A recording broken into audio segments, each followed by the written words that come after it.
बिस्मिल्लाहिर्रहमानिर्रहीम। अस्सलाम वालेकुम नाज़रीन, आप यूट्यूब चैनल देख रहे हैं। मैं इमरान खान हूँ। आज़ाद कश्मीर की सूरत हाल पे हम बात करेंगे। काबला कोट में सिचुएशन जूं की तूं है, लेकिन सुबह के वक्त दोबारा गोली चली है।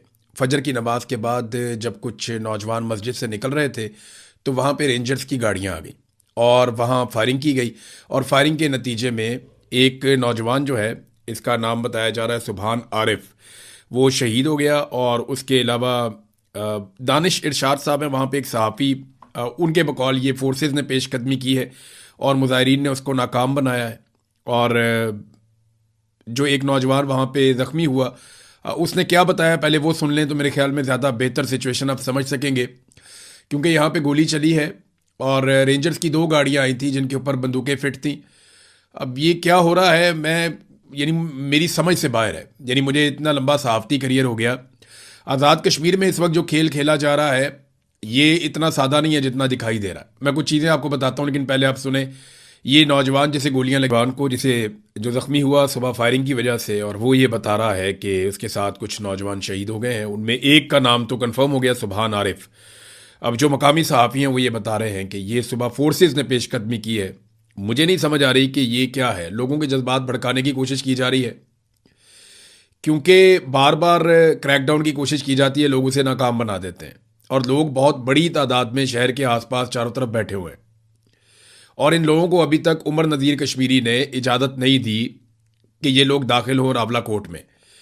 यानी रावला कोट में दाखिल होने के लिए उमर नज़ीर कश्मीरी, जिन्हें सबसे पहले गोलियां लगी हैं, उनके साथी शहीद भी हुए और उन्होंने अभी तक शहर में दाखिल होने से बाहर से आने वाले लोगों को रोक रखा है और लोग बाहर घेरा डालकर बैठे हुए हैं। कमिश्नर रावला कोट सरदार वहीद के मुताबिक मुजाहिरीन को शहर से हरगिज गुजरने नहीं देंगे। यहाँ पे भी एक सिचुएशन है। यानी हुकूमत ने शहर के अंदर सिक्योरिटी फोर्सेस के ज़रिए से काफ़ी मजबूत ताकत इकट्ठी कर रखी है और शहर के आसपास जो है वो आकर लोग इकट्ठे हो गए। जबकि शहर के अंदर भी अक्सर रैलियाँ निकलती हैं, मुजाहरे होते हैं और लोग शहर के अंदर भी बाहर निकल रहे हैं। ये सिचुएशन जो है ये कोई तवक्को भी नहीं कर सकता था। ये मिसकैलकुलेशन है पाकिस्तान की एस्टेब्लिशमेंट की कश्मीर के अवाम के बारे में। इनको तारीख पढ़नी चाहिए, थोड़ा सा चीज़ों को गौर करना चाहिए। कश्मीरी इस तरीके से आपके काबू नहीं आएंगे, आपको उनके साथ बैठकर बात करनी पड़ेगी। ऐसा लगता है कि जानबूझकर हालात ख़राब करने की कोशिश की जा रही है और अक़वाम मुत्तहिदा की करारदादों के मुताबिक जो मसला कश्मीर का हल है, शायद उस हल से अब पाकिस्तान भी पीछे हटना चाहता है, ऐसा लगता है। क्योंकि भारत तो इससे बहुत पहले भाग गया था। भारत ने तो कहा जी हमारा अटूट अंग है, हम अक़वाम मुत्तहिदा को मानते ही नहीं है। तो भारत ने 370 ख़त्म कर दिए और वो कवानीन तब्दील कर दिए। उन्होंने स्टेटस तब्दील किया और कंट्रोल कर लिया मकबूजा कश्मीर को। वो कहते हैं जी अब वो उनका मुल्क का हिस्सा है, वो कोई अलग टेरिटरी नहीं है। पाकिस्तान के अंदर भी पंजाब से लगातार जो टाउट्स हैं उनकी ये आवाज़ें उठ रही हैं कि जनाब कश्मीर को पाकिस्तान का एक सूबा बना लिया जाए। तो अक़वाम मुत्तहिदा की उन करारदादों को ये भी पसे पुश डालना चाहते हैं। एक तरफ वो ये कहते हैं कि अक़वाम मुत्तहिदा की करारदादों की रोशनी में मुहाजिरीन की ये 12 नशिस्तें रखना बहुत ज़रूरी है। एक तरफ एस्टेब्लिशमेंट के लोग ये कहते हैं, वो ये प्रोपेगेंडा करते हैं कि क्योंकि हम अक़वाम मुत्तहिदा की करारदादों के मुताबिक मकबूजा कश्मीर को आज़ाद करवाना चाहते हैं और कश्मीरियों को उनका हक देना चाहते हैं, लिहाजा मकबूजा कश्मीर से इजहार यकजहती के लिए उनकी 12 सीटें रखना बहुत ज़रूरी है। दूसरी तरफ यही टाउट्स कहते हैं नहीं नहीं कश्मीर को अपना सूबा बना लें। भाई या तो आप ये बात कर सकते हैं या आप वो बात कर सकते हैं, आप दोनों बातें एक वक्त में नहीं कर सकते। इस तरह आप एक्सपोज हो रहे हैं। और कश्मीर को सूबा बनाने की बात जो पागल लोग कर रहे हैं वो नहीं जानते कि कश्मीरियों का इस्तिस्वाबे राय उनका हक है और इसी के ऊपर पाकिस्तान ने 70 साल मुकदमा लड़ा है कि उनका ये हक है कि वो फैसला करें कि वो कहां रहना चाहते हैं। वो इंडिया के साथ रहना चाहते हैं, वो पाकिस्तान के साथ रहना चाहते हैं, या वो अपना एक अलग मुल्क बनाना चाहते हैं। ये उनका हक है और ये उनका जमहूरी और आईनी हक है। ये उन्हें हक मिलना चाहिए। अब अगर आप ये जबरदस्ती करेंगे तो वो तो इंडिया भी कर रहा है, अगर पाकिस्तान भी वही करेगा तो दोनों में फर्क क्या रहेगा। सवाल यह पैदा होता है। मेरी ख्वाहिश यह है कि कश्मीर पाकिस्तान का हिस्सा बने और कश्मीरी वोट करें पाकिस्तान के हक में, लेकिन इसका फैसला कश्मीरी करें, यह ज्यादा जरूरी है। यानी मेरी अगर जाती ख्वाहिश है कि कश्मीर पाकिस्तान का हिस्सा बन जाए तो मेरी ख्वाहिश से ज्यादा मुकद्दम है कश्मीरियों का अपना राय देना, जो कश्मीर के अंदर रहते हैं या कश्मीर से बाहर रहते हैं। लेकिन उनकी राय का सबसे ज्यादा एहतराम होना चाहिए। अब लगता है ऐसे है कि अपने अपने पास जो कश्मीर मौजूद है, जो भारत के पास है, जो पाकिस्तान के पास है, शायद बैकडोर चैनल, क्योंकि हमें फौज ने ही बताया था कि बैकडोर चैनल राब्ते हम कभी भी बंद नहीं करते भारत के साथ, तो बहुत मुमकिन है कि दोनों ममालिक की एस्टेब्लिशमेंट ने यह फैसला कर लिया कि वो कश्मीर आपके पास है, वो आपका, ही हमारे पास है, हमारा। अब इससे आगे शायद कोई बढ़ना ही नहीं चाहता। तो जो अलग आईनी हैसियत है, कानूनी हैसियत है, भारत ने तो खत्म कर दिया। पाकिस्तान जो है वो इस तरफ बढ़ता हुआ दिखाई दे रहा है। नाज़रीन, मैं आपको एक ऑडियो सुनाता हूं। ये ऑडियो आपके लिए सुनना इसलिए जरूरी है कि एक प्रोपेगेंडा किया जा रहा है और कश्मीरियों को पाकिस्तान का दुश्मन बनाकर दिखाया जा रहा है। ये एक मां की आवाज है। ये मां क्या कह रही है ये जरा आप सुने, आपको आइडिया हो जाएगा। थोड़ा सा क्लिप मैं आपको सुनाता हूं, वैसे तो ये बहुत लंबा है, लेकिन आप इसमें सुने कि एक मां किस तरीके से बच्चों के लिए रो रही है। और ये मां पता कौन है? ये कश्मीर की एक रैंडम मां है, यानी हम नहीं जानते ये किस घर में रहती है, कौन है, इनका नाम क्या है, लेकिन इनकी आवाज इस वीडियो में आ रही है। और ये पता है किन बच्चों के लिए रो रही है? जो पाकिस्तान का फौजी हेलीकॉप्टर गिरा, उसके अंदर जो बच्चे शहीद हुए, जो फौजी शहीद हुए, ये उनके लिए रो रही है। तो माएँ तो सांझी होती हैं। पहले ये सुने, फिर जब उस बच्चे का नुकसान होता है। ये बच्चे जो है, ये माँ इनको जानती नहीं है, इसको नाम भी नहीं पता ये कौन है, ये किधर से आए, पंजाब के किस इलाके से हैं, सिंध के किस इलाके से हैं, खैबर पख्तूनख्वा के किस इलाके से हैं, वो नहीं जानती। लेकिन वो ये कह रही है कि माओं के बच्चे जल गए, हाय माओं के बच्चे मर गए, और वो रो रही है, बिलक रही है। माएँ सांझी होती हैं, ये बात सबको समझनी चाहिए। अपने इक़्तिदार के लिए और अपने ज़ाती मफाद और फ़ायदे के लिए माओं के बेटों को आमने सामने खड़ा कर देते हैं। इन लोगों को शर्म नहीं आती? यानी ये जो सिक्योरिटी फोर्सेस के लोग हैं, ये कौन है? कहीं बाहर से आए हुए हैं? और ये जो कश्मीरी अपने हकूक मांग रहे हैं, ये कौन है? ये कोई बाहर से आए हुए हैं? तो वो भी माओं के बच्चे हैं, ये भी माओं के बच्चे हैं। और वो एक माँ बिलक बिलक के कह रही है, हालांकि इनके बच्चे आपस में जो है वो लड़ रहे हैं इस वक्त। बच्चों को, वो लड़ने के शौकीन नहीं है, उनको लड़ाया जा रहा है आपस में। लड़ाने वाले कौन है? बंद कमरों में बैठे हुए कि जनाब हमने कंट्रोल करना है तमाम वसाइल के ऊपर, पैसा हमारी जेब में जाना चाहिए, कारोबार हम करेंगे, जमीनों पे हमारा कब्जा होगा, ये हम कंट्रोल हाथ से जाने नहीं देंगे। वो कंट्रोल, कब्जा, मफाद, मुनाफा, ये वो चीजें हैं जो माओं के बच्चों को आमने सामने लाकर खड़ी कर देती है। कोई इंसाफ, कोई कानून, कुछ भी नहीं। यानी प्रोपेगेंडा किया जाता है ना, पंजाब के अंदर से बैठ के लोग कहते हैं कि जनाब ये लोग तो बहुत बुरे हैं, कश्मीरी ये हैं, कश्मीरी वो हैं, कश्मीरियों को गाली दी जा रही है। इससे पहले पश्तूनों को गाली दी गई। यहां ये पीएमएल-एन का वतीरा है। पीएमएल-एन ने हमेशा नफरत की सियासत की है। इनके सहाफियों ने, इनके दानिश्वरों ने, इनके पॉलिटिशियंस ने बलोचों के खिलाफ जबान दराजी की, नफरत फैलाई, सिंधियों के खिलाफ इन्होंने किया, और कितना गलीज प्रोपेगेंडा किया। पिछले दिनों आपने देखा पश्तूनों के खिलाफ इन्होंने क्या किया कि पश्तून इस्लामाबाद में दाखिल नहीं हो सकता था बेचारा, सड़कों पे रोककर जलील करते थे। अब कश्मीरियों के साथ वही नफरत फैला रहे हैं। यह बेशर्मी बंद होनी चाहिए। इस बेशर्मी की कोई गुंजाइश नहीं है। उधर एक एसपी है, उसका भतीजा जो है उसे गोली लग गई, वो भी शहीद हो गया। वो जब लाश लेकर जा रहे थे तो एसपी आया तो उसने कहा ये तो मेरा अजीज है। वानुल्लाह पड़ गया कि एसपी शहजाद जो है वो खड़ा हुआ है मुजाहिरीन के खिलाफ अपनी फोर्स लेकर एहतजाज को रोकने के लिए, और गोली चलती है, उसके अपने भतीजे को गोली लग जाती है। तो माओं के बच्चे तो आपने सामने कर दिए ना आपने। यानी जो दुश्मन नहीं कर सका वो आपने खुद कर दिया।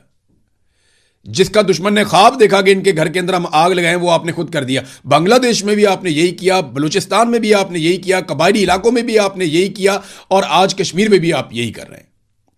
इस नफरत की आग को बुझाइए। आप अपनी एक बोटी सेकने के लिए, अपना एक बारबेक्यू करने के लिए, अपनी अयाशी के लिए पूरे मुल्क में आग नहीं लगा सकते।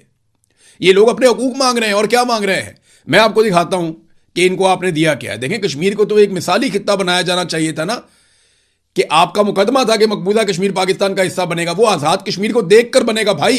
अगर आप आजाद कश्मीर को नहीं बना पाएंगे तो कैसे बनेगा?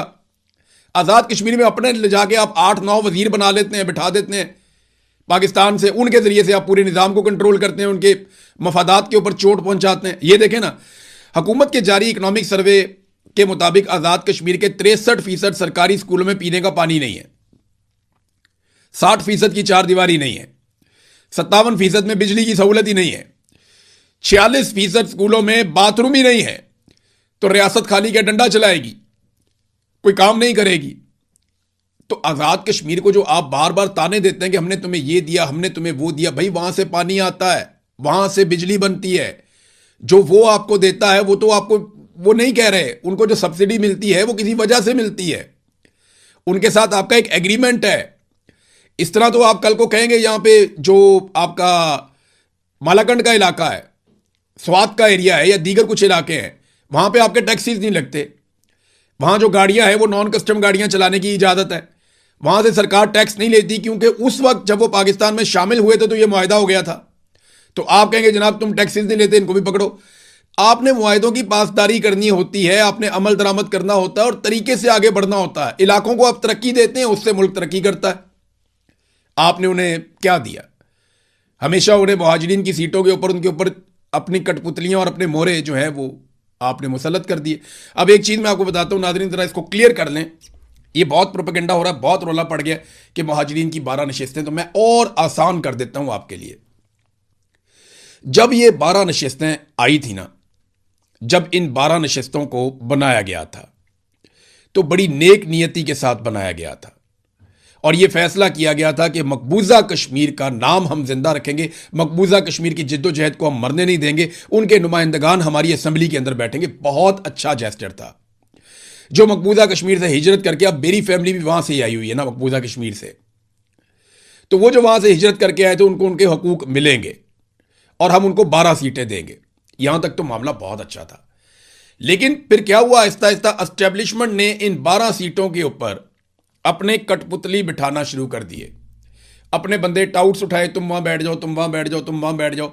एस्टेब्लिशमेंट अपने 12 बंदे लेकर जाती है आजाद कश्मीर में, और आजाद कश्मीर से अगर थोड़े बहुत भी इनके बंदे जीत जाते तो ये उन 12 बंदों के साथ मिला के वहां पे हुकूमत बना लेते और अपने वजीरों को, अपने जो वो 12 बंदे उनको वजारतें हम तरीन दिलवा देते और पूरे आजाद कश्मीर को कंट्रोल कर देते। तो एस्टेब्लिशमेंट ने इसको आजाद कश्मीर को कंट्रोल करने का, वहां की हुकूमत को कंट्रोल करने का एक फार्मूला बना लिया कि जनाब ये 12 नशिस्तों के जरिए से हमने आजाद कश्मीर को मुकम्मल तौर पे अपने कंट्रोल में रखना। ये किया एस्टेब्लिशमेंट ने। अब जब आपने एक चीज का गलत इस्तेमाल शुरू कर दिया तो फिर क्या हुआ? फिर लोगों के अंदर रिएक्शन आया। लोगों ने जब जब आजाद कश्मीर के अंदर हुकूक मांगे तो लोगों को यह समझ आई कि जो महाजर नशिस्त के ऊपर कठपुतली लाई गई है, उस कठपुतली ने उनके हकूक दबाए हुए हैं। वजह यह है कि उसने तो दोबारा इलेक्शन लड़ना ही नहीं है, वो तो जाएगा वापस लाहौर में या पेशावर में। वहां उसे कौन पूछेगा कि तुम आजाद कश्मीर में क्या करके आए हो, और दोबारा से एस्टेब्लिशमेंट उसको फिर सीट दे देगी, वो फिर आके बैठ जाएगा हमारे सर के ऊपर।